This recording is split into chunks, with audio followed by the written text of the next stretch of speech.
Hello everyone, and today's video is all about how to check if Java is installed on your PC. And to do so, uh, on your keyboard there must be a key which is showing Windows. Okay, so you press that one, and once you press that one you hold it and you press R, key R. Okay, and you'll see run dialog box will open. Okay, and once you see that, all you have to write is cmd in it and press the OK.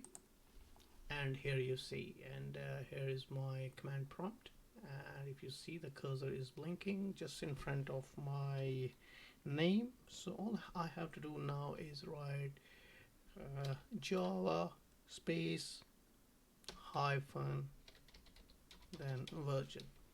That's all. And once I see that java space hyphen version is written, be careful not to have any typo, enter, and you'll see the java is there, is java installed or not. And here you can see in my pc. Okay, I have java version 1.8.0 underscore 201, and your one might be different depending on the installation, or maybe you might have to install it if it's not installed already. And if you would like to see how to install it, and I will make another video for that. Thank you very much.